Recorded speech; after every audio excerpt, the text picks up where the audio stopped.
Hello everyone and welcome to this video. Welcome to this tutorial on eigenvalues and eigenvectors. These are key concepts in linear algebra with applications in fields like machine learning, physics, and computer graphics. Essentially, when you have a square matrix, eigenvectors are the directions that remain unchanged when the matrix is applied, and eigenvalues tell us how much these directions are stretched or compressed. They are particularly useful in techniques like principal component analysis, which is used for dimensionality reduction. Let me show you how you can find eigenvalues and eigenvectors using Python. We start by importing the NumPy library. Then we define a 2x2 matrix A using the NumPy linear algebra module, specifically the EIG function. We can compute the eigenvalues and eigenvectors of this matrix. The function returns two arrays, one for the eigenvalues and another for the eigenvectors.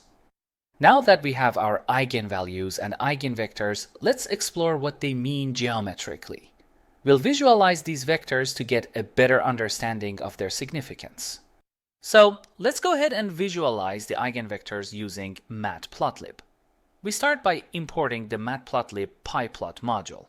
We set up the origin for our vectors and create a figure. The quiver function is used to draw the vectors, where we specify the origin, the components of the vectors, and their colors. We also set the limits for the x and y axes, add labels, and display a grid for better visualization. Finally, we show the plot. Eigenvectors represent directions in the vector space that don't change direction when transformed by the matrix. The eigenvalues tell us how much these vectors are scaled. In the chart, the red and blue arrows are the eigenvectors of our matrix. They stay in the same direction after the transformation, but are scaled by their respective eigenvalues.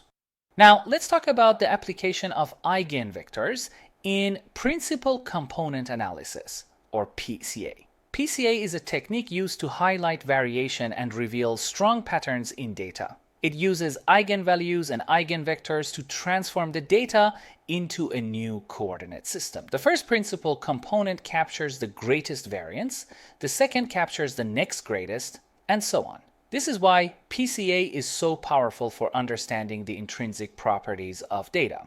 However, computing eigenvalues and eigenvectors can be computationally expensive, especially for large matrices. Thank you so much for watching this video. Don't forget to subscribe my channel and see you next time.